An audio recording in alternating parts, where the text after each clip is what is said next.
S'il faudrait maintenant parler pourquoi Moutamba n'est pas parti en prison, c'est là où il faudrait maintenant parler. C'est tout simplement parce que bateau baliara mbongo ya mboka na biso. Azana makala to na makala te parce que bateau belé azana makala. Alors qu'il n'est pas makala te. Alors ça la peut musala makasi te. Oh, on est donné. Oui, alors qu'il n'est makala te. Alors ça la peut musala makasi te. Ngai particulièrement mon mboka Méditerranée. Hier je fêtais la condamnation il y a Constant Moutamba parce que tu as fêté. Oui, je fêtais. Vous êtes jeune le roi Constant. Je fêtais. Je fêtais. Na ça soutien ba jeune belé. 10 kilos en tabac. Na benga ki ba masala nga baya to fêter pourquoi parce que on ne pouvait pas continuer il y a quoi applaudir une jeunesse inconsciente. D'ailleurs, il faut féliciter Vonde parce que soit Zagi Moutema Mabé a torpillé Mibeko, a tinda Moutema maman en prison. Mais parce qu'il connaît la loi, il y a un moment où loi qui est présenté. Parce qu'il a dit que l'ordonnance soit guérie. Mais lui-même, il a administré les médicaments pour la guérison de la justice. La justice est guérie et ça s'applique contre lui. Constant Moutamba, Tebisakaye à l'époque, Basala Raliko Panando quitté. Basala Raliko Panando quitté. Mais il ne voulait pas nous écouter. Constant Moutamba Lelo. À quoi il a piège oyo yemoko à se créer. Aujourd'hui, je pense mingi ya ba Congolais va comprendre que Constant Moutamba aujourd'hui on l'a utilisé comme un préservatif. Hein? Ouais, je t'ai dit. Après Baboki. Après Baboki. Bah utiliser Constant Moutamba comme un préservatif par les régimes actuels. Parce qu'en politique, il y a trois choses. Il faut avoir la popularité, il faut avoir l'ambition et l'argent pour réussir. Mais Moutamba était déjà dans la voie de réunir toutes ces trois choses. Il avait l'ambition, déjà le candidat président. Il commençait à avoir la popularité parce qu'à travers le ministère de la Justice, prison. Et troisièmement, il voulait voler l'argent. Donc tu deviens l'adversaire direct du système. Il y a longtemps où a détourné. Mais Kiba, qui malgré le procès, parce que la cour a déjà rendu, on ne peut pas revenir sur ça, on confirme qu'il a détourné parce que c'est la cour. Mais ils ont des loyaux. Mais Asimba qui mbongo te. Non. Opinion à jeune. Non, Moutamba a détourné. Les promesses étaient Moïbi n'a détourné, mais ils ont moroté. Ce balobi Aïbi, c'est le vol. Moni. Ce babi a détourné. C'est que Asali et l'autre c'est à Sala. Voilà. Je l'ai toujours dit que les détournements en République démocratique du Congo, c'est la vision du chef de l'État. Oh, BBC. C'est la vision du chef de l'État. C'est du lourd, papa. Je te dis, c'est la vision du chef de l'État.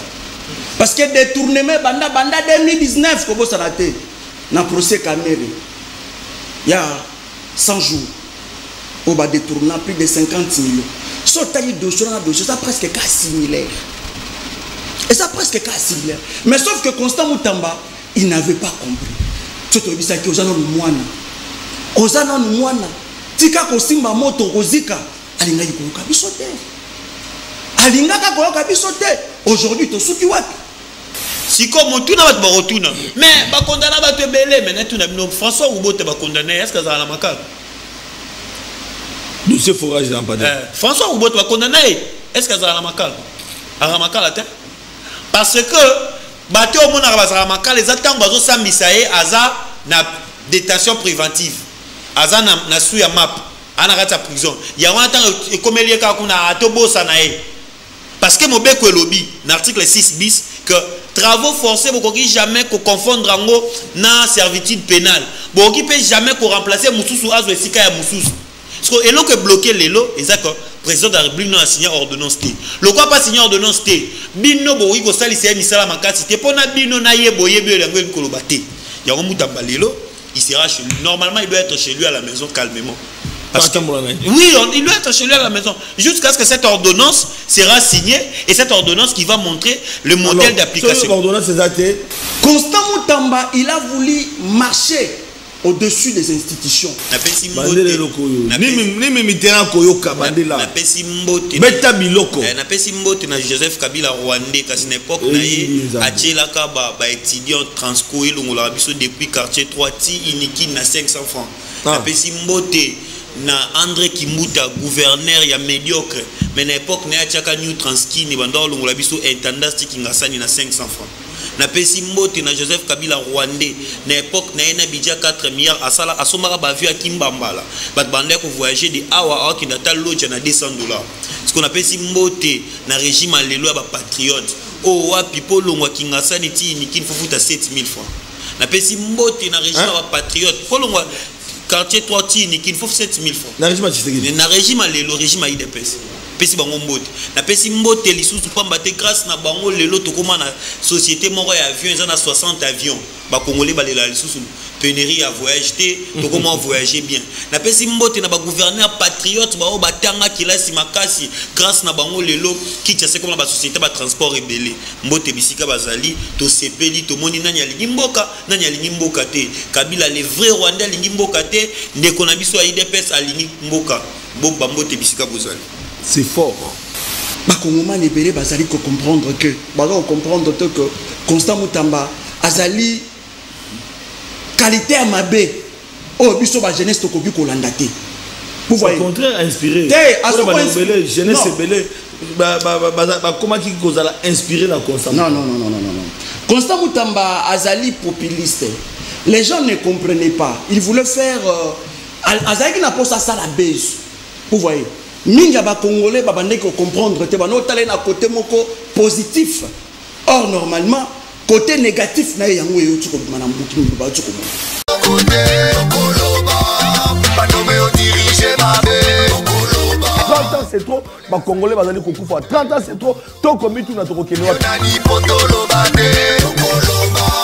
Ba bonde osali lo côté koloba. Est-ce que la Congo c'est une bande de la source d'habitement la Congo tu as dit na besoin to bundisa mongunda na biso Rwanda. Donc il y a une polémique il y a ma nationalité. Ce n'est pas le moment pour la papa santé.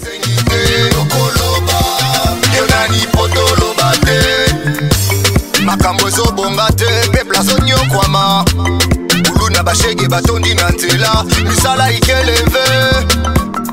Banda Kongola banda kolela tilelo azolela boninyo l'État azali monguna ya peuple te bango babonga peuple anyokwama bana na bango bazali na passe bate comment kufa bitumba bozali komona ba marche ba répression ba congolais papa santé azali ko betama pona ko luka ba solution po bomona mamazali ko leka na mboka ne boka nanga Kinshasa motema pasi na voilà baimboka ba sentinelle ba sinzili ya Congo ba oyo balingaka mboka na bango bazana bolingo ya solo ke Congo esengeli makambo échanger zale sengo mingi lisusu po ete ba sinzili to kutana ka mokolo lelo mokolo na biso ba sentinelle to beta masolo na oyo ezali koleka na Congo na biso to ene sengo mingi lisusu po ete bande ko na ngai to ko solo la lelo to ko solo la na ba dossier oyo un moment nazo lo bati nazo talaka Nazolo bati nazotalaka mais nazotala pe kande ba mangozo ke. Constant Mutamba ministre d'État ancien ministre d'État ministre de justice condamné à 3 ans de travaux forcés. L'OBP a confié aux candidaté parce que casier judiciaire est baby. La Cour de cassation a dit la loi. Alors bandeko banani. Tout le monde est jeune. Bande konabiso ebele sotel ba commentaire lelo na ba réseaux sociaux ba susu ba koloba le pouvoir a bouffé son fils ba susu ba koloba Constant Mutamba populisme le kaki on va populariser makambo yo pe lisusu de ba susu ba zoloba ezana ba plateau na biso to koyamba Constant Mutamba condamné ba susu ba lobiete a comme une intention déjà il y a cause à la candidat président de la République en 2028. Mais quand on a lobby, mais que constat pas d'être candidat, à Jacques Ribaya, Tango Fachi Ache, Tango Martin Faoul Ache, Tango Moïse Katumbi Ache, il était candidat président de la République. Constant Moutamba. Il avait osé. Mais Babi 2028, calcule comme Moboulou.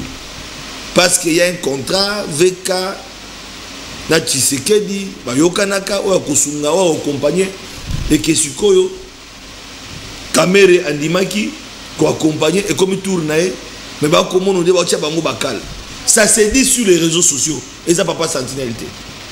Je ne fais que relayer, oh, Ezali Kolobama, des gens se posent des questions. Ce sont des questions que les gens se posent, et à travers ces plateaux, nous allons aussi réfléchir. Est-ce que c'est la loi qui a condamné Constant Moutamba?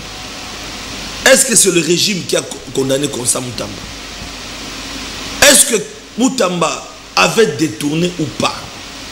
Et quand on détourne, on arrête, on condamne ou pas? C'est vrai que cette question est juridique, elle est aussi politique.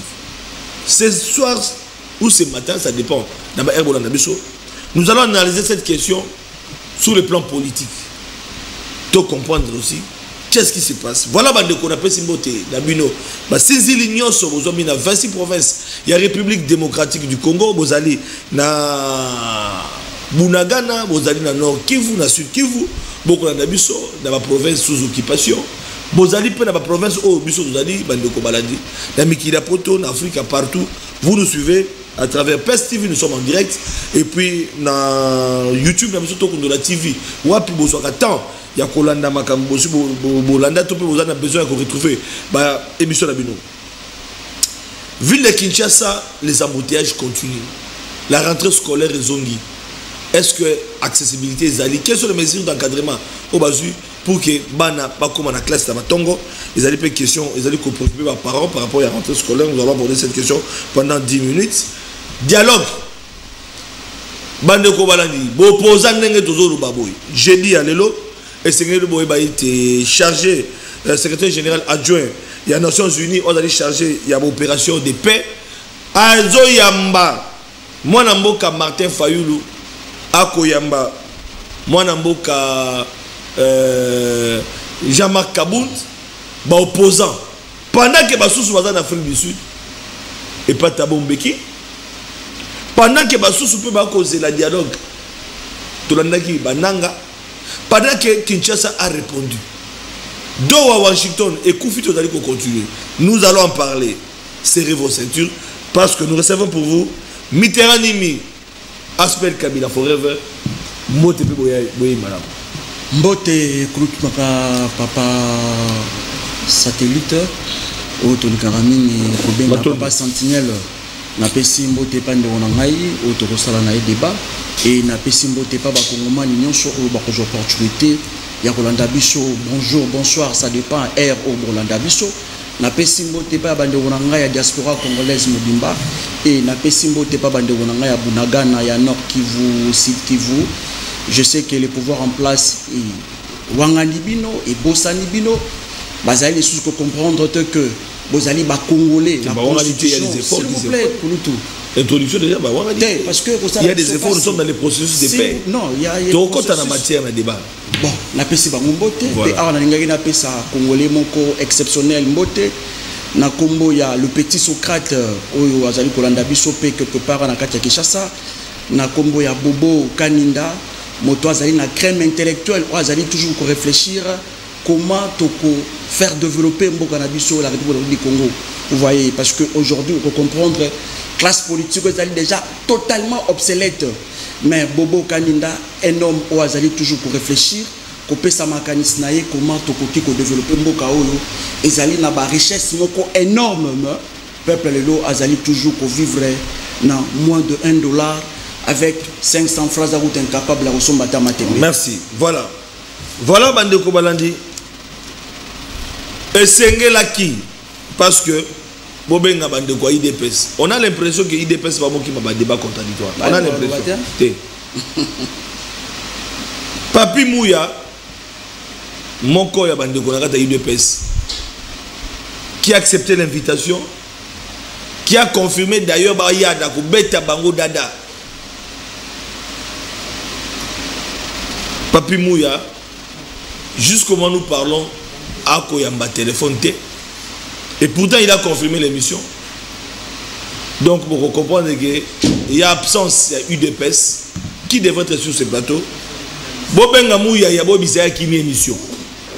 Tant qu'on confirme, mais je ne suis pas journaliste, et qu'ils ont confirmé au comité, c'est vrai, l'empêchement est engagé, on informe, tu peux dire comment on commence, tu peux citer, tu peux souhaiter. Mais Bobengamou, il y a ici, Kazali, nous sommes en direct pour Nanga à qui émission. Et nous avons pour le compte de l'opposition, encore une fois de plus sur ce plateau, moi, Namboka Nathanaël Onokomba, Mbote Peboy, Madame Nicole Bélé. Mbote Kouloutou Nangaï, Flavien Roussaki, Mbote na Kodebater Nanga, na profité na s'excuser pour moi désagrément d'un peu na retard. Dans la salle qui n'a bine aux Kouloutou Nanga, donc pas na bisognon, c'est nga limimi a fait ça. Là on a profité na Mbote na Joseph Kabila Rwandais. Il y a une époque, il y a des jeunes étudiants transcoués depuis quartier 3, qui ont 500 francs. Bandé loko. Ils ont introduction de bandé loko. Bandé loko. Ni Mitterrand koyoka bandé là. Napesi mbote. Beta biloko. Napesi mbote na Joseph Kabila Rwandais. Kasi une époque, il y a des étudiants transcoués depuis quartier 3, qui ont 500 francs. Napesi mbote. Na André Kimbuta, gouverneur, il y a médiocre. Mais à l'époque, il y a New Transki, il y a intendant qui a 500 francs. Na pesi mbote na Joseph Kabila Rwandais. Na l'époque, il y a budget 4 milliards. À Somara Bavu à Kimbambala. Bat bandé ko voyager de Awa qui n'a pas lodge à 200 $. Ce qu'on appelle mbote na régime à l'élo à patriote. Oh, wa pipo longwa kingasani ti ni kin fofu ta 7000 francs. Na pesi mbote na régime à patriote. Polongwa quartier 3 tini qu'il faut 7000 francs. Na régime Tshisekedi. Na régime le régime a IDPS. Pesi bango mbote. Na pesi mbote lisusu pamba te grâce na bango lelo to koma na société moko ya avion ezana 60 avions. Ba congolais balela lisusu pénurie à voyager to comment voyager bien.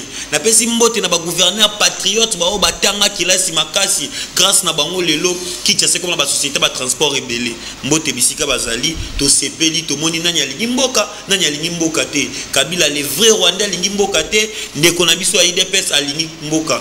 Boba mbote bisika bozali. C'est fort. C'est du lourd. Donc, c'est au peuple de juger. Alors, parce que nous parlons de la vie de Kinshasa, Namlandi yo de Konanga Onokomba, Olobi Makamba Kimbuta, Ndenge Natangwa Kabila les Rwandais, transport les Arabes 1000 francs, 500 francs. 500 francs, mais les loyaux, ils ont commis 7000 francs. Alors, parce que nous parlons de la vie de Kinshasa, je vais commencer par vous, parce que au Betelo Kouana, ok, derrière analyse la vie de Kinshasa, mais les Kamba Bamboutéage, les Kamba et tout le monde, situation de circulation, rentrée scolaire, Yango, Bana Basibazongi Kerasi, Yomogo ya transport passe. Alors, dites-nous aujourd'hui, situation de vie de Kinshasa, gestion de vie de Kinshasa, dans 3 minutes au monde en Ondé. Réellement, gestion de vie de Kinshasa, ils non seulement chaotique, mais médiocre. Soko tali na pays na biso nous avons 26 provinces, nous avons 25 provinces plus la ville de Kinshasa. Et Soko la ville de Kinshasa, ils ont un statut particulier à la ville de Kinshasa. Les problèmes avec nous, Toboma élite, Toboma intelligence, Topesa valeur na courage, na détermination na biloba loba. Donc les lots sont encouragés. Yonde un politicien en solo. Sois intelligent à biloko wana tolanda ngote. Raison pour laquelle le médiocre prennent le pouvoir et ceux qui doivent diriger bazon arasima. Parce que les lots posent à un politicien connu, il faut les canate vos finga mutu. Il faut la courager, il faut la manifestation. Or, l'élite a ko finga mutute. Généralement, ceux qui mutu leki na télé, a ekopé sa notion oh il y a bien, batu ba Holanda été parce que batu ba na posa obeta mbodi. Or, Mbodi, c'est pour les gens qui ne sont pas instruits. Tant que Mbodi, Mbodi, c'est émotion. Mbodi, c'est sa matière. Raison pour laquelle c'est au Tali. Toi, là, le ministère. Le ministère est à la Rawana parce que le pouvoir politique, il faut dans lui prévision, coordination, décision. Parce que le pouvoir politique, il y a le roi prophète. Tant que dans 10 ans, il y a un monde dans le ministère aménagement du territoire. Il y a un ministère, il y a urbanisme et habitat. Il y a un ministère, il y a infrastructure. C'est-à-dire que l'État a raisonné que nous avons 5000 habitants. D'ici 10 ans, nous avons 10 000. Parce que l'infrastructure, il faut ça, le ministère et infrastructure. Bon, nous avons aménagé le territoire. Pour l'objet de l'inondation, le ministère et aménagement du territoire. Il y a un moment où nous avons Kinshasa, ils ont un plan Moroti. Kinshasa est un plan monté. Daniel Bumba n'a jamais été préparé pour diriger la ville. Jamais. Donc ma préparité. Non, comment expliquez-vous? Tous réfléchissent de Flavien. Comment expliquez-vous? Moutou a postulé le roi député national, a postulé le roi député provincial. Après, il a postulé le roi gouverneur. Pour postuler la députation nationale, c'est qu'on remarqué qu'on a le pouvoir législatif et ça biloko ezozanga. Alors, on a par expérience na connaissance na roya awa ko bakisam eloko ezozanga. Yango kei obina za député national. Mais ce qu'on est nika yo mo député national ozaki na motivation comme député national au salité. Obité na za député provincial. Or député provincial, c'est qu'au niveau de la province, au moment qui biloko o lingio changer na pouvoir législatif ya province. Kuno ko kité OK mbabo na gouvernorat er nini yo sala ki projet. Il y a gouvernance. Et un union, c'est là qui est type de terrain. Donc aujourd'hui, nous sommes dirigés par émotion. Et la ville de Kinshasa, aujourd'hui, c'est bien. D'ici 2 ans, ils sont tout au bandolingato qui vendent dans la biso sur la province. Parce que imaginez, Kinshasa n'a plus de terre. Qui est sur ma belle ville. Ma belle ville, il y a Kinshasa. Tu vas le bateau déplacer, ville, déplacer en Bokinangwa. Pour ma belle ville, si Menkao, bateau de la Somba. Place à vie des athées. Oh, tu déplacer ville, bon déplaçant, soit déplaçant. Si vous voulez qu'il comme na Congo, vous violez province. Donc moi, espace des athées. Kinshasa, il n'y a rien. Où il faut maintenant une politique sérieuse, une politique de gouvernance sérieuse. Oh, ouais, il faut qu'on mette étude d'abord au niveau, il y a habitants, au niveau, il y a la construction, puis au niveau, il y a politique centrale, ou économique. Papa. Azaki préparé na yango te. Pour ça Azaki préparé na yango. Donc bakino wana chance te. Impossible, toi na chance te. Yango na opération na mikolo na ba chaîne, il faut to bourrer match. Opération ça faut to bourrer match ça triqué. Parce que Ndeko Flavien, au moni ti ba tutoyar na ba télé, to leka, to ça la émission là ti propre. To kembara mabe. Biso ba chaîne. To kembara mabe. Biso to ba chaîne to koli na ba li pusha na limité.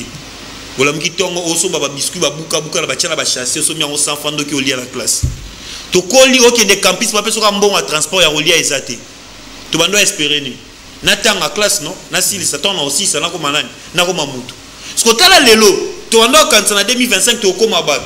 Mais lelo to ko misu batu mususu mieux photo ça na biso ba amikie. Kende to ko mi lelo. Donc mo ki mo to ki ma ki mukolo. Pour le prochain na foutre la palais, il faut basa la 5. 50 bo sangisi bo fouti garantie. Mutusko na chaque fin du mois, na semaine, ngana yambara lundi, yo yambara mardi, yo yambara mercredi, yo yambara jeudi, dimanche, biso so sangani tolier. Donc, j'ai envie vivre na calcul mo bo survivre. Mais ce qu'on imagine ba to diriger biso, ba ki pa monter. Dans Allemagne d'Afrique Ah, papa, Allemagne d'Afrique, ah ouais, j'ai na so beta développer terrain qui ne Congo Brazza. Oh, bandela le Congo. J'ai na so beta développer terrain qui ne Congo Brazza. Allemagne d'Afrique. Ah, Allemagne d'Afrique. Ah, Allemagne de Flavien. Même quand on est aboué, tu as remarqué, même Basoso, Batamboula est sur la venue. Tu as mon account, on a beaucoup de Mabata, Basoso, Azongi, Soso, et mon Soso. Atamboua, tu as beaucoup de sous. Tu as quand la binga, tu as un mois. Nala moi, Mouki, a un mois, jaloux. Mais je me souviens très bien, Zara, la grande sœur, Nanga Mobwe, Nelmis Njeko. On a gagné la fort. Yo lingimboa, moi, Nanga, on a battu, on a PC Bilo à Rolia. Les longs, on a un problème à Rolia. Moi, Roliani. Nga mona na problème a rolia mwa roliani muku esi c'est la nga 3 boules la fufu parce que nga na pesa mbwa bimbo so abimi c'est arozonga te mbo ozonga nya ukutu alimo nya ezala biloko o bana na bakuluna nde baliaka nya ulelo nya we komo liama na ba dîner c'est pour te dire que le niveau on a atteint c'est sous niveau analyse de Flavien c'est sous niveau analyse c'est la réalité congolaise la réalité quinoise donc au peuple de juger tout le belamboka moi na mboka Mitterrand nini ville à Kinshasa ville na yo utaka changu soki utaka Mongafula oye émission ebisa biso ville à Kinshasa tango zo monango lelo yo parce que ndotanga ba kimbuta biso to biba ngobila ba jira mboko yo ngobila batika mboko yo ba jira mboka samba moyen ngobila tika plus de 120 agents pour la salubrité na lobi ngo bien c'est à vérifier les images atikeli bumba 120 véhicules au moins il y a une image tout le monde qui moi au moins que n'oublie pas qu'on s'habille mais tout le monde a un véhicule à tika il y a kin bopeto à tika biso wenze bazo tonga azwa a bénéficier la part du gouvernement te oyo ville à Kinshasa zo zo alelo plus de 100 millions au EBI. Pour moi, les travaux de Kadoso, tout n'est pas sanctionné. Les travaux, besoin de la ville à Kinshasa, va chantier, sur bandit, peut pas autour de béton. Nous félicitons le travail abattu. Tout le monde a mis ça les autres qui mais est bloqué sur l'embouteillage. On souffre. Peut-être pour le mito c'est là. Alors, moyen bimaki Doudou Foma bimisa qui moyen parce que mon Kozambo a 50 ville à Kinshasa en tout cas à Lemba qui peut. Donc plus de 70 à 70 80 millions de dollars bazo ça dans la ville à Kinshasa vous on va chantier. Mais Ngobi a bénéficié dans une thématique là où il n'y avait pas de route, il y a mon gâteau Ngango. Nous gentil Ngobi là à réhabiliter. Tout le monde a dit bonne année, on a dit éclairage public et bandi Kouta Tchangou au côté Tigar central. Plein de décoration. Moi, tout le monde a dit mais sans moyen, il y a ville à Kinshasa, ça on qui va doter. Mais aujourd'hui, où en sommes-nous?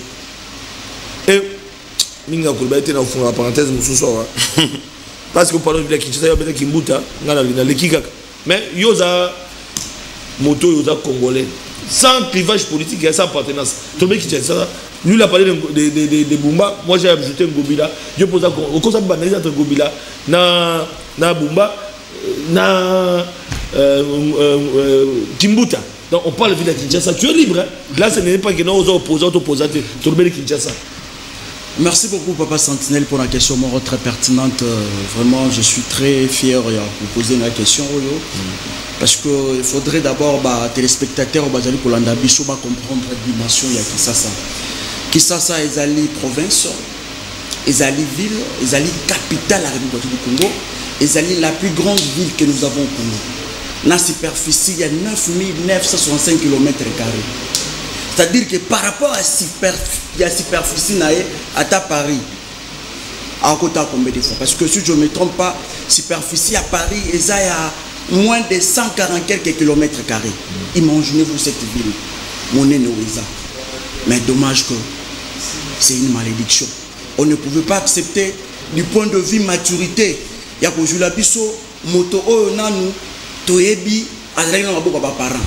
Abana ko la na ndo ba parents. Tant a commis directement gouverneur à qui ola na Hilton. C'est-à-dire que moto wana je te dis la vérité. Ville Kinshasa. Ville Kinshasa lelo est un mineur. Cela veut dire que bon on fait ndaka chibango. Baba no le saka no la kana mbeto ba parents na yi. Vous voyez tellement chanceux au Pamba.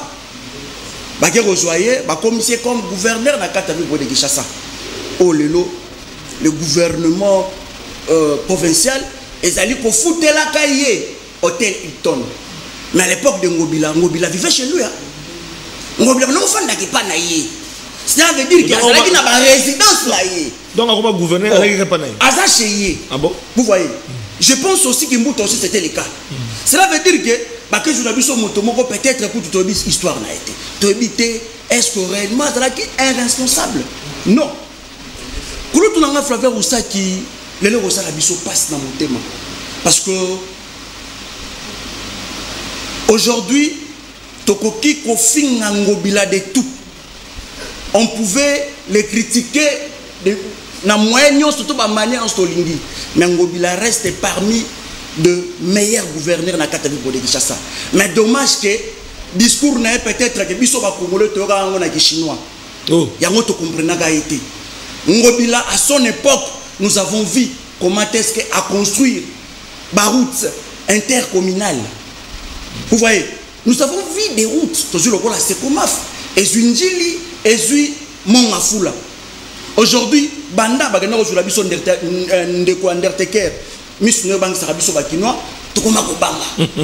incapable. C'est lourd. Mais je te dis la vérité. Aujourd'hui, les embouteillages, quelles sont des pistes?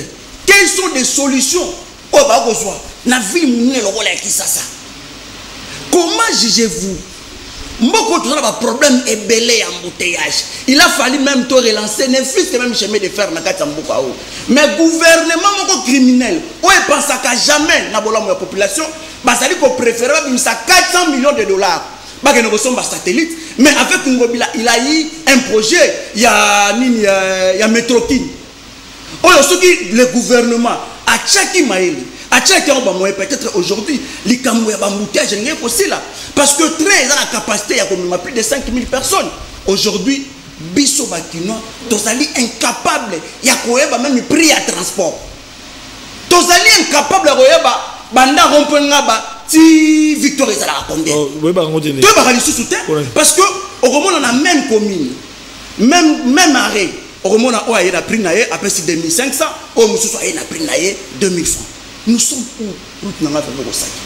À l'époque de Kimbuta, on a tarif. Ah oui. Vous voyez? C'était obligatoire. Hein? C'était obligatoire. Chaque bus, au col de 100 tarifs. Vous voyez?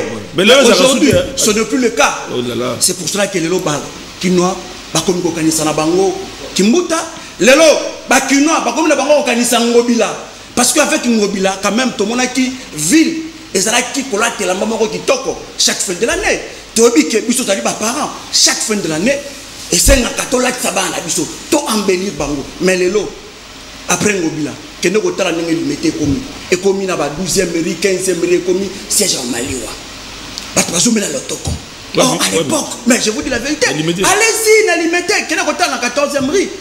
Ngobila embelli, endroit grand roue, tout le monde qui n'est pas ça. Bato belé saï ya ko mibenga kino au mona mota uti Afrique du Sud ailleurs qui ça a que nous visiter grand roue. Vous voyez, mais aujourd'hui les Kinois sont totalement abandonnés. Les embouteillages, n'en parlons pas, l'insécurité, n'en parlons pas. Donc si ba piste des solutions est belé, mais le gouvernement congolais balini na bango ko kerabi sauter bakanga na bango matoi. Et aussi ceux qui sont dans la constitution, vous allez comprendre, ce que l'article 195, si je ne me trompe pas, on vous parle des institutions. Vous voyez, toutes les institutions à Liboso, au Babengi, le gouvernement provincial, aussi l'Assemblée provinciale. Mais aujourd'hui, est-ce que Tokoki Koloba, légèreté, ça, à niveau, il y a organe Tobengi, l'Assemblée provinciale de Kinshasa. Est-ce que contrôle ça la marque? Est-ce que Bato Tinda pas que nous contrôlons l'exécutif? Est-ce que ça comme ça? Non. Aujourd'hui, la plupart des députés provinciaux on comprend comment on va touristes. Au moment où na Dubaï, à quel photo comme si cette population, tout le monde pas comme un photographe, comme si tout le monde va touristes. Or, c'est du Kobo ça peuple a mandaté bango enfin que pas que nous recevons la bango ba édit. Peuple a mandaté bango enfin que pas que nous recevons la contrôle, enfin que va défendre nous intérêt à cette population au Kinshasa. Mais dommage aujourd'hui vous allez comprendre que pas de député ça n'a même pas prérogative là donc aujourd'hui élu à Villa Kinshasa ba c'est l'autre. Ba conseiller l'autre côté. Oui man ko yoza wa pied. Aujourd'hui na ba kurutu na ngai Flavien Roussaki ko continue ko bomba bumba na kati ya mboko ezala kwa mutu ana occlusion intestinale. Ezala kwa mutu anga bomba azana occlusion intestinale. Cela veut dire que ceux qui botiki yesu sona panata ebele mutu na ko bana su ko sumbate akosa ya su gasté. Donc c'est vraiment important yako yebisa ba député provinciaux il est temps parce que ba kosa ki biso qui ça ezali ko bonga or avec bonga qui ça na faut na bopeto. Voilà question on a olukana kutana pena double brassard. Elia Kinshasa, député national, aujourd'hui vice-gouverneur. En tout cas, Kongomani, dans la ville province de Kinshasa, Kinshasa et Gobonga, Edi El Molangi. Tu as encore la confiance des Kinois. Il n'a pas la confiance des Kinois. Tokutana, Tosolo, Toiba Makambango, Olingabe, Microte, mais ça est fort. Olobata di Lobamo, Olobani. Merci beaucoup. Edi El Molangi, c'est là-bas Yokayo, parce que ba doute au Lobagate, c'est vrai que Loba, Madilou système n'a pas dit que Bongisa Basolo pour que Toyamba et Toyokayo. Voilà. Avant de le dialogue, au Dungan, le bateau qui n'a pas de constat Moutamba, parce que la Mandaku, Bitemezo Beta, papa, Santé, le bandé, mais Ozo, mais la Tonito Yoka, Tonito Yoka. Moi, Namoka, Nathanaël, Onokumba. Yebisa biso lelo yo. L'affaire condamnation de Constant Moutamba des frères la chronique ba jeune o bazali ko accompagner parce que non ba jeune on a lelo bo monique qui ça populisme ya ko accompagner bosuki caméra kenda na batu bazongaka mituke kenda na caméra d'état du cabinet Constat Moutamba, populisme eleki. Population tapage nocturne. On a côté Merlin, vous n'avez pas de masolo. Babi ba côté babidon, il y a bagene, tout ça, ba tout ça, ba image wana ba diamba et pas Constat Moutamba et puis maître nani comme Kimingai Jean-Pierre Galula alobi to assister na ba matanga, ba veiller mortuaire matanga sans ebembe. Donc matanga sans ebembe et pas Constat Moutamba, ça dit ba to ba voler la matanga mais ebembe ça l'a raté. On a pas de balobaki, mais aujourd'hui Constat Moutamba, un jeune hein, comme vous, les loyaux condamnés. Les gens se posent des questions. Il y a ceux qui critiquent les pouvoirs. Tshisekedi a trahi son fils, c'est-à-dire les pouvoirs. Tshisekedi, on ne va pas condamner. Tshisekedi, on s'est servi, n'a pas boire qui. Parce qu'il y a un populisme de cas qui a défié Firmin Vondé, a défié Kamoleta, a défié donc bateau Bassimbi justice. Même Madame Souminoua, moi la Chaki, sur la détournement. Et aujourd'hui, les ministres de justice trempés dans les mains dans les sacs, aujourd'hui condamnés. Il y a une analyse autour, il y a une réaction, on a tout le temps. On va critiquer, on va CP, on va faire un régime, on a les réseaux sociaux, même on va dans la diaspora, on va faire réaction dans la chaud. Bon, réaction dans la 3 étapes. Étape à l'Ibosso, c'est une étape moins générale, étape à les étapes selon le positionnement politique, mais mis ça tout dans le bilan sur le plan générationnel. Surtout qu'il y a un tour à l'Ibosso que condamnation à Constat Moutamba. Condamnation à Constat Moutamba par rapport au fait, c'est normal. Et d'ailleurs, j'en profite pour féliciter la justice. Il y a Firmin Vondé qui ont fait quand même un travail, ils n'ont pas cédé à la pression. Mais cependant, avant dans le bilan, il faut abandonner l'origine. Constat Moutamba, c'est un jeune qui est venu de nulle part. Il s'est créé. On n'a jamais connu un papa qui s'appelle Moutamba. D'ailleurs, son père est connu parce qu'il est le père. Moutamba est son fils. Je ne sais pas parce qu'il est le père de Moutamba. Parce que Moutamba est son fils, il est connu maintenant aujourd'hui. Donc c'est grâce au courage de Moutamba qu'aujourd'hui son père est connu. Moutamba a un jeune moro extra-système. Représenté à jeunesse extra-système. C'est-à-dire jeunesse oyo. Papa n'a été moutapé siyaza, papa n'a été moutracé les chemins, jeune opena, tokembara to bundara entre biso. Quand il accède, l'ITNES a brisé le système. Tout ça, patati patata, c'est ce qui se passe. L'erreur que la jeunesse nous faisons, c'est qu'une fois aux mata, bango système SPLanayo, ça ne veut pas dire que balingio. C'est tout simplement parce que tu commences à déranger. Au copé ça espoir na bandeko mususu monde ngana boy. Au rêver ba mususu. Monde na le kana TV dans la réalité. Bandeko na belé pe ba le kana TV te bazali ba mona. Tim comme sous révolte ko comme matabango. Voilà. Alors pour na ko étouffer en mot, qu'est-ce qu'il faut? Il faut pas code ça on a système. Parce que tant on continue un système, c'est que trahir déjà l'IT parce que l'objectif est de briser le système et non qu'on compte dans le système. Pour ça on briser le système et qu'on pense na ba tout ba reçoit accès. Mais si vous avez un côté, au côté il faut adopter par le système. Aimer par le système et non vouloir manquer du respect au système. Et non vouloir s'opposer au système. Parce que quand tu es à l'intérieur, tu veux t'opposer au système et que le système ne t'a pas adopté et quoi broyer. D'où et loko oyo au sali. Mutu musu sali en fois 10 mais mutu ana batiki yo bakangi. OK. Vous comprenez? Veille à conscience, la jeunesse. On comprend. C'est-à-dire, et là, yo salika, yo, peut-être yo fioto liga à mutu. Mais mutu mutu abeti ndekutu mutu, mais ba tike yo bakangi yo. Il y a le détournement, ça n'a pas commencé avec Moutamba. Et Belé va détourner, makamuna bango les cas n'a passé simple. Mais Moutamba a détourné ba salinini, bakangi. Pourquoi? Parce que quand on a un système, il n'a pas été adopté. Nous pour n'encourageons ba jeunes, n'intégrez pas le système. Cherchons à briser le système parce que si on continue un système et qu'on va adopter au sous deuxième étape. Parce que Moutamba n'a un système, il a cru qu'on est en continu un système. À combien de membres du système? Or, on va continuer mais aux membres. On va continuer à membres, on va continuer pour calmer et l'homme est les galibanda. On va continuer pour silisa en fait parce que tu es un dérangement. Désormais, on va jeune. Tu peux savoir une opportunité. Même voilà. C'est ça l'objectif parce que le système est appelé à exister, s'autoréguler. Nde ba sala. Mutamba voulant maintenant détourner. Un petit nanga. Il y en a adopté. Parce qu'en politique, il y a trois choses. Il faut avoir la popularité, il faut avoir l'ambition et l'argent pour réussir. Mais Mutamba était déjà dans la voie de réunir toutes ces trois choses. Il avait l'ambition, déjà le président. Il commençait à avoir la popularité parce qu'à travers le ministère de la Justice, prison. Et troisièmement, il voulait voler l'argent. Donc tu deviens l'adversaire direct du système. Il y a autant Moscou à détourner.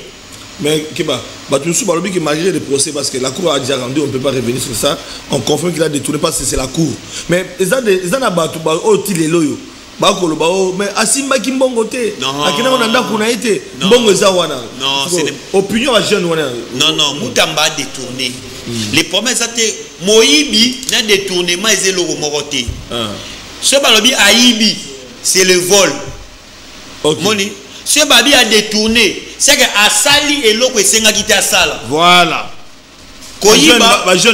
Koyiba est sa soustraction frauduleuse d'un bien meuble appartenant à autrui. Ça dit aux yeux en haut frauduleusement. Mais qu'on détourne ezaka au saleli misolo et l'autre c'est qui au sala auto si mi békouté. Atolia qui a monté. Atolia quitté. Les problèmes est aboy. C'est clair. Mbongo eza na maboko nanga. Et que babi mbongo wana lelo il faut là les pannes de coup Flavien. Ngai na zumbongo oyo lina la sangwe pa na yo na yo pesa moi si nanga chango na ndako. Nabino apesa ndeko Flavien lobby. Le fait ka elali na ndako na o lelo te et commis détournement parce que échanger destination. Détournement ça li kambo destination. Yo zumbongo pesa ndeko Flavien aso ba ah ndeko Flavien na pesa lelo te. Na pia lobby. Mutamba détourner. A détourner le fait qu'on détourner. Donc débat les athées Mutamba détourner. Des athées. Pour tu vas tu pas sentir le Bolandi on a aïba kimbongo. Oh aïba kimbongo te azwa kimbongo te te. Mibeko eza mibeko. On évolue. Siko problème nga na ye a ezani. Tango Mutamba a détourner. Bango ba moni système et moni adopté été. Basali ni bakani. Ndo monisco il fallait pas étouffer mbala mort parce que basali une pierre deux coups. Parce que batika qui a comment encombrant. Parce que a commis dans la mbongo a sa popularité. Ancien candidat a sa peine ambition. C'est il faut ça ni yango na ba jeune bande konanga.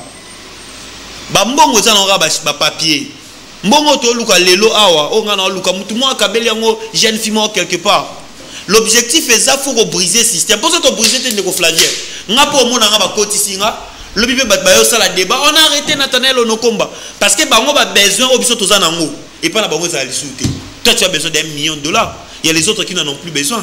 Tu as besoin de $10,000. Na système bala pour ça nango côté. Et na mutu mango dogo peso ngo boy. C'est là où Mutamba est tombé. Maintenant, s'il faudrait maintenant parler pourquoi Mutamba n'est pas parti en prison. C'est là où il faudrait maintenant parler. C'est tout simplement parce que bateau baliara mbongo ya mboka na biso. Azana makala to na makala te parce que bateau belé azana makala. Alors kende pe makala te. Alors ça la pe musala makasi te. Oh, on est donné. Oui, alors kende makala te. Alors ça la pe musala makasi te. Un coup j'ai profité de l'occasion pour saluer le maître Jérémy Kalonda. Non ça qui n'a pas débat ou à convaincre nga mena ici ga etimbaté. Pourquoi? Parce qu'on a un légaliste, qui n'a pas pratiqué ça à marge de la loi. Ndenge mobeko na biso ezalaka na code pénal na biso na article 5 tangi bambano oyo esengeli ba pesa mutu soki asali mbeba bambano wana ezala na babengi travaux forcés mosala bakosalisa yo na makasi c'est-à-dire mosala bakosalisa yo bakofuta yo te mais bakosalisa yo na makasi pona intérêt ya mboka po yo kutanaki na mbano songolo pakala sikonde ko Flavien balobi boy mosala ya makasi wana po moto asala ngo esengeli mokonzi ya mboka a signé ordonnance ko ezotalisa ndenge nini ya kosala yango ndenge nini ya komemela yango so ti lelo nde tozosola boy mokonzi ya mboka signé yango nanu te siko motu na bato bakotuna mais bakondana bato ebele mena tuna bino François Ubote bakondana est-ce que azala na makala dossier forage dans pas François Ubote bakondana est-ce que azala na makala ala makala te parce que bato au mona bazala makala ezatanga bazo sambisa ye aza na détention préventive aza na sous ya map ana kata prison ya wana tanga ekomeli ka kuna atobosa na ye parce que mobeko elobi na article 6 bis que travaux forcés bokoki jamais ko confondre ngo na servitude pénale bokoki peut jamais ko remplacer mususu azo esika ya mususu parce que eloko bloquer lelo ezako président de la République n'a signé ordonnance T. Le quoi pas signé ordonnance T. Bino boyi ko sali c'est misala makati te pona bino na ye boye be lango kolobate. Ya Mutamba lelo, il sera chez lui. Normalement, il doit être chez lui à la maison calmement. Parce que, oui, il doit être chez lui à la maison. Jusqu'à ce que cette ordonnance sera signée et cette ordonnance qui va montrer le modèle d'application. Ordonnance c'est ça. Donc, non, ordonnance c'est ça, Mibeko, parce que toi, le principe, le principe de la légalité des délits et de peines. Nous, l'homme crime, nous, la poena, nous, la yudikium sinelegi. C'est-à-dire, il n'y a pas de peine, pas de procédure sans loi. Parce que l'infraction, c'est une incrimination reconnue dans un code pénal. Ou la violation du code pénal. Parce que pour il faut que nous c'est comme on a des athées. Le cas, on a bien président des athées. C'est que le cas, on a signé en côté, si les lois sont vides. Si les lois sont vides. Donc, tout va condamner un travail forcé. Bako sala yango te. Ceux qui sali yango, violer les droits les plus légitimes. D'ailleurs, il faut féliciter Vonde. Parce que soit Zagi Moutema Mabé, a torpillé Mibeko, a tinda Moutema Maman en prison. Mais parce qu'il connaît la loi, il y a un moment où de la qui est présenté. Parce qu'il a dit que l'ordonnance soit guérie. Mais lui-même, il a administré les médicaments pour la guérison de la justice. La justice est guérie et ça s'applique contre lui. Alors, comment expliquer le dossier forage la cour avait déjà coupé, mais en fait, il aura pas raté. Mais c'est ça le problème, non? Parce que Yamoutamba, il avait l'intention et puis il qualifié. Non, il n'avait pas l'intention, il avait détourné. Il a détourné, mais bon, mon ami. Hein? Mais ce il y a lampadaire, forage, bon, mais lampadaire na forage, Sambisa Robota, non? Condamné. Oui, bah tu l'as pas amende. Bah tu l'as amende, voilà des bons, il y a biso togoso. Oh l'état goso. Mais ndeko. Forage lampadaire que nani. Mais il y a ça Robota, non? Moussousou. Est-ce que mon anakoudou? Et mon anaté, mais ndeko Nicolas Kazadialoba, Misale Salema. Et c'est un père de famille, Misale Salema. C'est un père de famille. Oui, Misale Salema. On l'avait blanchi. Et alors, le but de pères de famille, il y a des gens qui m'ont posé la question. Au moins, quand il y a des pères de famille, il y a des pères, quand il y a des jeunes, il y a des jeunes maintenant. Ah, Seigneur Jésus. Même état de droit. Ndeko Flavien. Quand on tient ce qui est de la mouka. Ndeko Flavien, même. Et ça, on a état de droit. Moni Mboka, ils ont Addisonius. Moi, je suis fondé Mboka en 2003. Dans San City. Et Bila va diriger dans la poteau. Ba diaspora. Bazara la poto. Ba kuya na. O mboka na biso. O se biso ce ko vend. Imaginez ba Lumumba na ba ve na biso na bazara na ba diplôme biso to na monta. Bazara na ba Twitter ta. Bazara ba TikTok ta ba telemela mundele. Ba telemela colonisation. État de droit des droits de l'homme exaté. Ba telemela. Et bon biso. Photo boré match. Photo boré match. La question en tout cas, tu as pris du temps parce que je voulais que Batouba comprendre. J'ai été beaucoup dérangé. Papa Sentinelle opé sa position. Naloba ki na oloba mais nazoloba pe o azala mato ya koyoka zoba ki nazoloba mwana mboka Mitterrand mi ya i procès Kabila ici hein tout le monde bazo sambisa Kabila toujours zelesi là to ba mama musko mais il a été condamné de mona ba condamnation à mort ya nanga on les a mais c'est comme ça Mutamba aujourd'hui comme ça Mutamba est venu guérir la justice malade. Parce que mon Konzambo Kaloba qui justice est malade. Avec la dipyrone, il m'a et aujourd'hui, Munganga, Makangi, avec la dipyrone. Population divisée, jeunesse divisée, ma père divisé, on ne sait pas. Ma sous-balobi, comme je l'ai dit tantôt dans les réseaux sociaux, c'est le pouvoir qui a bouffé son fils. Parce qu'il a une ambition. Parce que c'est les droits. On a dit de Kolobi, les amis, il y a eu détournement. Alors, analyse politique ni autour de cette question. Merci beaucoup Papa Sentinelle pour la question très pertinente. D'abord il faudrait que Congomani base à la nation parce que ngai particulièrement mon amboka Mitterrand hier je fêtais la condamnation il y a Constant Mutamba parce que tu as fêté. Oui, je fêtais. Il y a jeune le roi je fêtais. Je fêtais.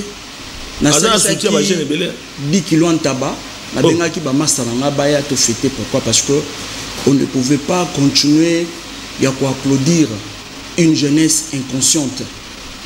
Tu sais, Constant Mutamba, à l'époque,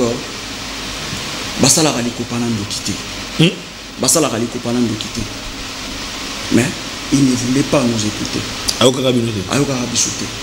Constant Mutamba lelo akoyi na piège oyo yemoko à se créer. Aujourd'hui, je pense mingi ya ba Congolais va comprendre que Constant Mutamba aujourd'hui on l'a utilisé comme un préservatif. Hein? Ouais, je t'ai dit. Après Babouaki. Bah utiliser Constant Mutamba comme un préservatif par les régimes actuels. Parce que ce qu'on a dit discours n'est pas le alors baka que na conseil des ministres question on est alaka discuter. Alors bi ce qui hiérarchie et péci ordre, qu'est-ce qu'on fait? On exécute. Mais pourquoi ce monsieur pourquoi on l'a condamné? C'est la question. Je l'ai toujours dit que les détournements en République démocratique du Congo, c'est la vision du chef de l'État. Oh, BBC. C'est la vision du chef de l'État. C'est du lourd, papa. Je te dis, c'est la vision du chef de l'État. Parce que détournement, banda 2019, comme ça a été, dans le procès Kamere, il y a 100 jours, on va détourner plus de 50 millions. Ça, c'est presque cas similaire. Et ça, presque cas similaire. Mais sauf que Constant Mutamba, il n'avait pas compris. Tu te dis ça que Ozana Mwana, Tika Kosimba Moto Kozika, Alinga Yikoka Bisote. Alinga Koka Bisote. Aujourd'hui, tu souki wapi. Constant Mutamba, il a voulu marcher au-dessus des institutions. Institutions Tobengi. Parce que Sengelo Yeba tous en a trois formes de pouvoir. Tous en a pouvoir exécutif, un pouvoir judiciaire aussi. Ils ont pouvoir législatif, judiciaire et aussi exécutif. Vous voyez. Mais Constant Mutamba, il a voulu même marcher sur cette institution Otobengi exécutif. Parce que la fois dernière, maman Suminoa, qu'est-ce qu'elle a fait? Elle a voulu humilier Moto Oyo Azali pour définir politique et gouvernement. Pour ne pas que Awa sera détournement Azali Koyoka. Mon continue. Mais Azam Misa justice, on sera qui sur la détournement. Alors peut-être. On a connu de courageux ici dans ce pays comme Jules Languette. Quand ça ne marchait pas, il y a des rapports. Il s'agit de Kobima pour n'arriver à tel a détourné. Je te donne ton avis pour poser 100 jours. Alors Mutamba était courageux. C'est un populiste. Parce qu'il est allé très loin. Il y a humilier. Il y a humilier cette justice. Au Mona Mutamba, Liboso, il y a un ministère, il y a justice. Comment est-ce qu'il a désacralisé cet appareil? Vous voyez, il y a Kolobanini, d'abord, il y a Kokendaka jamais Kosamba. Tant qu'il y a la ministre. Il y a d'abord bras de fer. Vous voyez. Donc cela veut dire que ce monsieur, déjà, il pensait qu'il était au-dessus de la justice. Il est allé très loin. Il y a comme ça, ministère, il y a justice. Comme si ils allaient bien privé naïf. Comme si il peut faire tout ce qu'il veut. Or, ce n'était pas le cas. À quel moment ça un meeting? Meeting n'a parlé de la justice. Donc, n'a habité. Abonné au Kanissa parler de la justice. Et ça là qui siège à parti politique n'a rien jette. Bah, cadre et agent, il y a ministère et la justice. Abonné au Kanissa comme si peut-être et ça là qui membre et parti politique n'a rien. Or, c'était pas le cas. Donc, vous allez comprendre aujourd'hui, Constant Mutamba, Yemoko a mikangi na propre piège Oyo à Salaki. Il a cru qu'il voulait servir le pouvoir. Or, le pouvoir en place, Bazaraki n'a vision naïté. Or, le pouvoir en place, Babandaki Koluka, Bisika Oyo ya Kokoya. Mais, dommage aujourd'hui, la jeunesse congolaise, Bazali aveuglée. Alors, Constant Mutamba a réellement détourné. Jeunesse répond que non, on va populariser les combats de Constant Mutamba. Non. Jeunesse va déterminer. Non, s'il vous plaît. Je demande à la jeunesse congolaise, base à la consciente, Barobaka, Yamala Muto copier, Yamabe to Boaka. Constant Mutamba et Sengeli to conjugué dans l'année passée. Vous voyez? Parce que, voix Oya Kendaki, voix Oya Ningaki Komema. Et ça arrive voir mon commissaire, Totoningara Mboka, Toningara voix n'a été à détournement. Parce que, Mbongo Oyo y a détourné qui? mbongo wana ezalaki destiné mpona bavictime ezalaki mbongo na ye te. Cet argent a été versé dans le compte de la République afin que indemniser bandeko oyo bazwaka ba problème to ba réparer ba victime ya guerre, mais ça n'a pas été fait du fait que mbongo wana ezalaki na projet songolo ya longoli yango akena ngo na compte moko courant. Cela veut dire déjà que il avait cette intention, mais le mal ezali juste bakongoma nebele bazali ko comprendre que Constant Mutamba azali qualité à mabe oh biso ba jeunesse to kobi ko landa te. Vous voyez, au contraire inspiré jeunesse belé comment qui kozala inspiré la Constant. Non. Constant Mutamba azali populiste. Les gens ne comprenaient pas. Ils voulaient faire azali na posa ça la base. Vous voyez, minga ba congolais ba bande ko comprendre te ba no tale na côté moko positif. Or normalement côté négatif na yango yo tiko mana mbuki ba tiko mona. Comment pouvez-vous imaginer mbongo oyo eza destiné pour un projet moko songolo yo lobi non parce que ça le tout puissant olongoli yango na projet moko songolo OK ko mimango potonga prison tout nango so mona teza incohérence oso mona te mbongo wana Uganda versé biso afin que to indemniser bandeko nyonso oyo bakutanaka na problème oyo esalamaka na à l'époque parce que Kobo Sanate Kouroutou Nanga l'Ouganda même il a été condamné à vexer la République du Congo 11 milliards de dollars. Aujourd'hui na mitunaka qu'est-ce qui a fait que tout le monde de 11 milliards tokita tina moins de 400 millions tina moins de 400 millions de dollars 11 milliards. Est-ce que le pouvoir en place bakena recoopérer t'es pas frère na bango? Ce sont les questions où on a mis tout là. Donc, pour tout Flavien, aujourd'hui, moi je demande à cette population, ou cette jeunesse congolaise, basoir la conscience. Nous ne pouvons pas construire ce pays dans le détournement. La justice élève une nation. Vous voyez, nous devons chercher Totombo la justice Nabiso. Mais Totombo la comment? Lorsque vous avez un ministre de la justice, Oyo, Azali Koe Baterol Nae, ou Azali Kotambola, en dehors même, Yamibeko. Cela veut dire que un ministre de la justice a un rôle pédagogique. Tant que la justice, même le secrétaire général, il y a un ministère de la justice à Kende, qui s'embattait. Ce que au côté à Bissoni, au côté à maman, au côté à Matéméréni. Vous voyez. Donc, pour tout le monde, Flavien, Bisso, Bakabiliste, pour la Bisso, tout ça dit qu'à Koyebi Sabandego, M. Batikali, Baïbango, ce que je pouvoir, il va nous embêter à l'hôpital. Vous voyez, les pouvoirs politiques sont éphémères. Tango Bachewana, Salam Moussara Kitoko, Lakissa, de quoi Oyo sont incapables. Vous voyez, apporter le meilleur et non au populisme et non au détournement. Nous avançons lentement et sûrement vers la fin parce qu'il nous reste quelques minutes. Nathanaël dialogue parce que là on a parlé de Constant Mutamba, on doit aborder aussi ces questions, il y a dialogue. On a suivi les chefs de l'État dans le conseil. La réalisation est sur Gabiso, dans le congrès, réalisation dans le congrès, tout le monde a dit que Zamboka à répondre à la question du dialogue au Doha, Washington, il a donné la position et puis à Betty Yangona Matoy, il y a une sacrée bayoka. Parce que le débat est arrêté autour de cette question. Et en même temps, Thabo Mbeki qui invite de l'autre côté, Kinshasa refuse. Et puis, tout le monde, de l'autre côté, agresseur, supplétif, il y a Rwanda, M23, un dialogue. Et jusque-là, alors, le Congo aujourd'hui, on a fait des routes déjà, on a publié.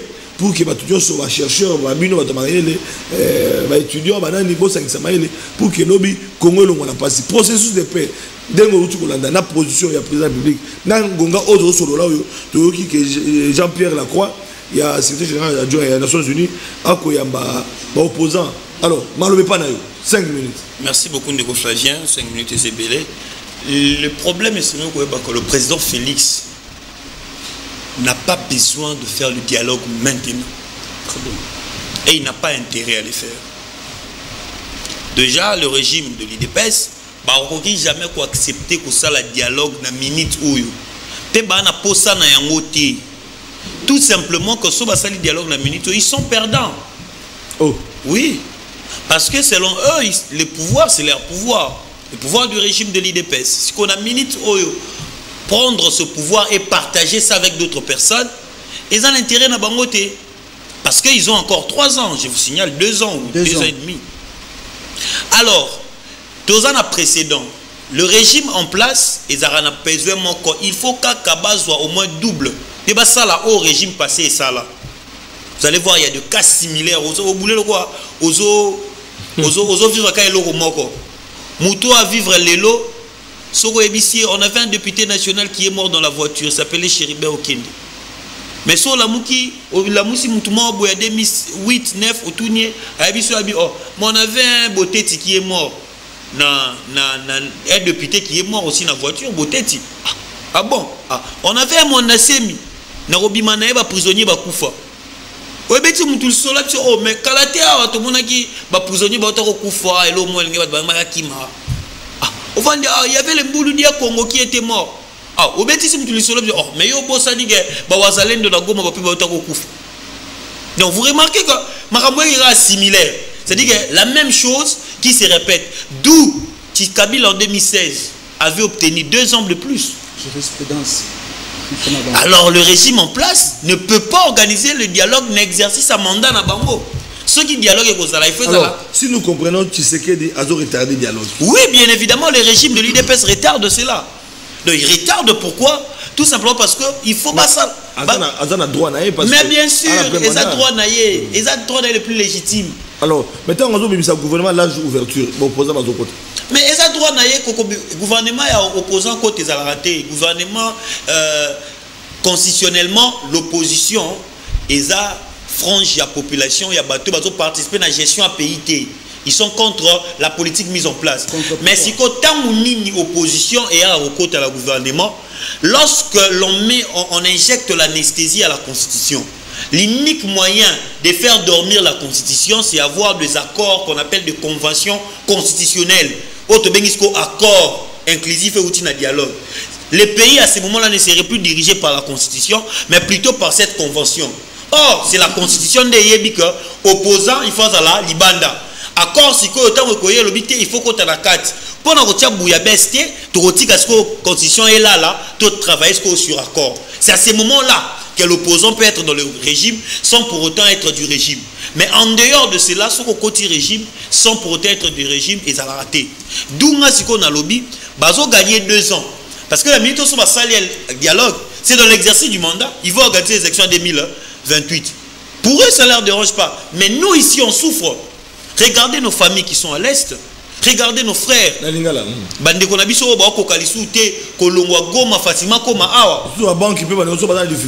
seulement la banque, gratuité d'enseignement, ils sont exatés.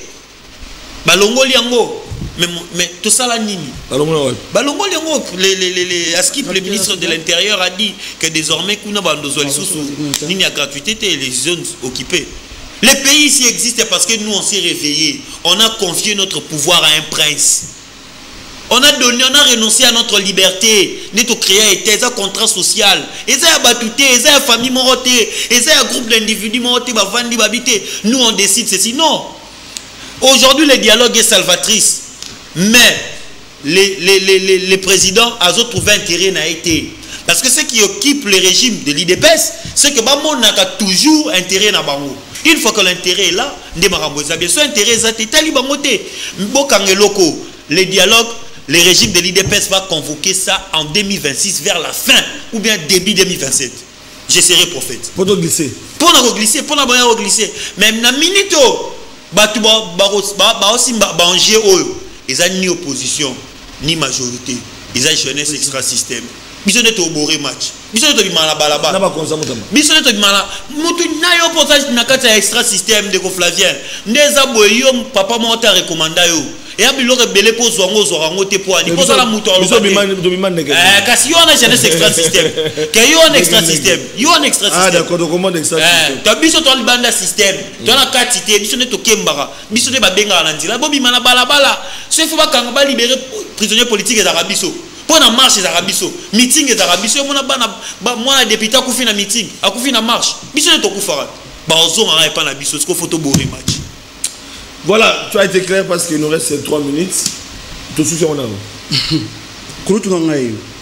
Pour aborder la question, il y a un dialogue. Moi, j'estime que un dialogue est vraiment important dans le moment où vous allez traverser dans Katsamboka. Parce que vous devez savoir. Essengeli tola que sa perspicacité nabiso que les dénominateurs communs c'est le Congo.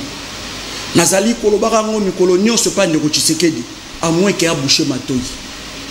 À moins que abouché matoi. Parce que moi je trouve ça un peu bizarre. Comment ozali koboya ko dialoguer naba ndeko no ba congolais?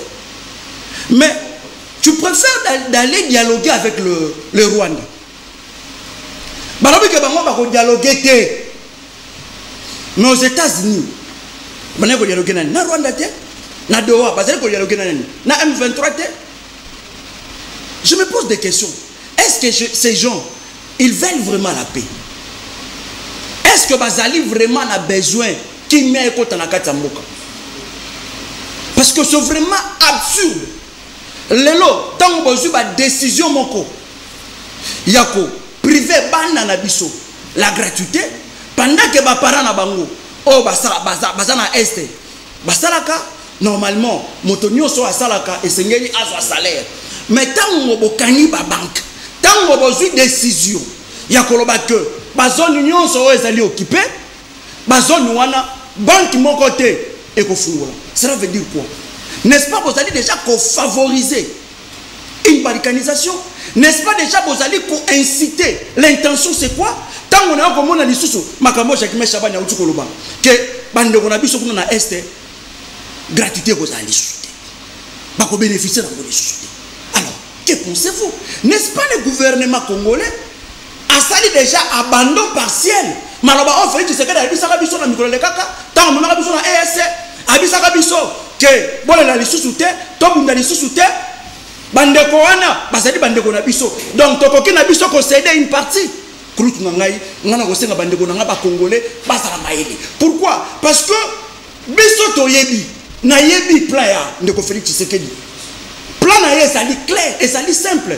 Maintenant là c'est pratiquement impossible pour organiser dialogue tellement ils ont un plan machiavélique na nanga parce que mikolo uta ko le kana bisaki yo awa na bisaki yo nanga zali frustré nanga akenda kuna ko sala rebellion. Pourquoi? Parce que azalaka frustré ndeko na ye to moninga na Tshisekedi a prometaka e poste de ce fait nanga lobi non cette fois-ci et senga nanga na kende ko sala rébellion de ce fait na bisaki mikolo kaki afse et Nicolas Kisa association de fait Tshisekedi de corner nanga. C'est pour cela que plan na bango esali nini esali ba balkaniser mboka na biso parce que soki na bosalité moi na lobaka makambo. Donc pour tout ngai ngana ko senga et pas ne ko fait Tshisekedi il le temps à convoquer dialogue parce que toko ndimate bande ko na biso chaque jour bazanga kakinya toko ndimate mboka na biso ça va balkaniser parce que na kotala ba décision oyo bazui déjà krutu nanga cela prouve que ces gens balingi balkanisation. Voilà. Ces gens ba ko organiser dialogue. Vous voyez insécurité ko banana ngo kola insécurité ko sana ngo permanent au Congo. Donc krutu nanga frère Kusaki moi j'estime que il est temps tocha ba ego na biso de côté. Voilà. Moi na mboka fait Tshisekedi biso ba Kongomani biso peuple oyo toko senga yo obenga bandeko na yo ba congolais to fanda sur une table to réfléchir soki ndeko Kabila salaka yango asalaka ngo pona intérêt ya ba congolais Kabila salaka ngo pona ba intérêt personnalité mais biso to bien intérêt na bino zali nini intérêt na bino zali botikala toujours wana peuple to population est a continuer ko kufa na bita soki bino carburant na bino salaka makila ya bato. Merci. Parce que normalement na ngonga okutu ngai ndeko Tshisekedi esengela ki na ye abenga bandeko wara to fanda sur une table. La solution ya Congo et que utaka na Doha et que utaka na États-Unis. Solution na makambo na biso e utaka awa na kati. Mitterrand Mikabila forever. Merci na mwana mboka Nathanaël Onokomba tukabonaka na fauteuil face au drapeau. Merci pour 30 secondes parce que toi tu as déjà dit question pour nous ya koyoka o ebombangi na motema o lobaki te osimbi drapeau ekolo o défendaka mboka tolandaka yo ozali elenge malamu bato basepelaka na banalise na yo mais awa tosalanisa na mokonzi ya mboka comme institution parce que yende azali garant bon fonctionnement azali commandant magistrat suprême et tout ça donc c'est le numéro 1 ya mboka. Alors otali caméra on s'adressait dans mokonzi ya mboka, la question est celle-ci: face na crise toza nango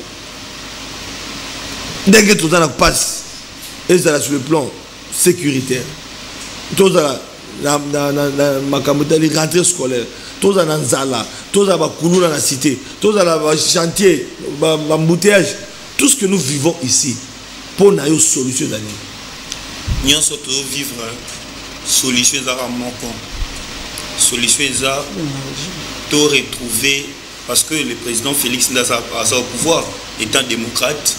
C'est jusqu'en 2028, non? Donc je m'adresse à celui qui est au pouvoir. Il faut retrouver le président Félix qui est en train de fuir Mobutu.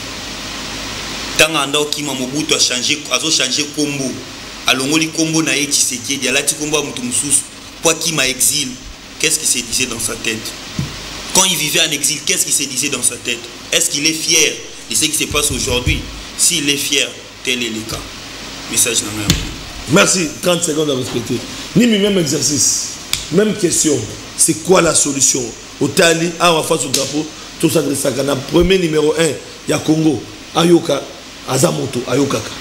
Vidéo comme la caille. Croute Nanga Sentinelle, pour nous explicite pas à téléspectateurs, le message est toujours très clair et pas de Félix. Voilà. Azana des choix. Soit Tofanda sur une table, soit à démissionner. Là, je suis très clair. Solution. Solution, dans le lobby, tu fais réfléchir.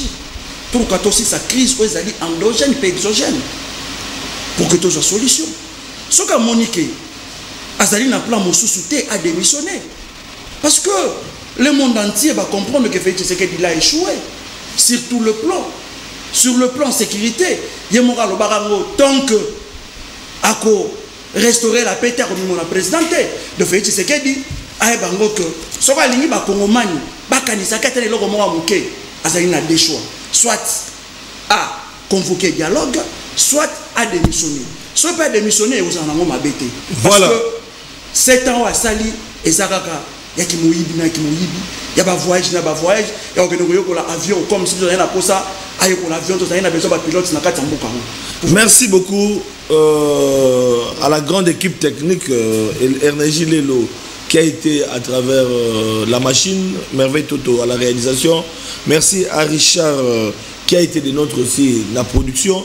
Merci à directeur général Patrick Thioyo, à la téléspectateur Nyoso au Balandara, PES TVP particulièrement, émission de Bangoto Kundolango, Papa Sentinelle. Tout se retrouve à l'adresse à la page Facebook, TikTok, YouTube, Tokundola TV officiel. Abonnez-vous. Wana pour se retrouver puis pour rejoindre émission de Nyoso et les cas qui maintenant domingue na de konabiso Nyoso.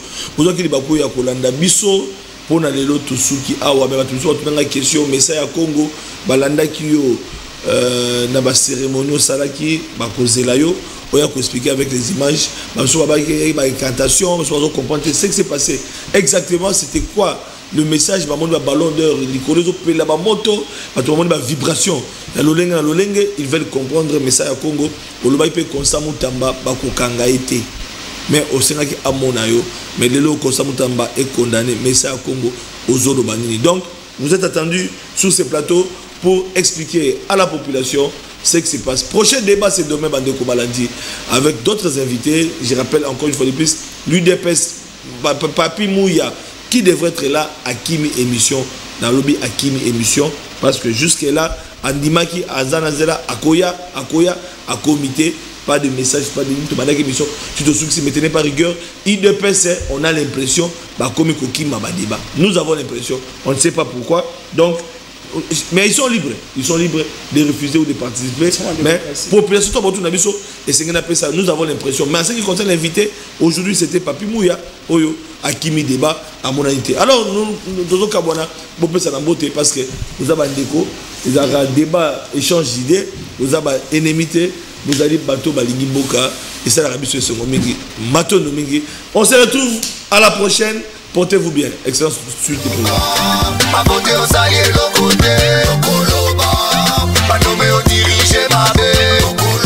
30 ans c'est trop, les Congolais vont aller au 30 ans c'est trop, tant qu'on met tout notre Kenya.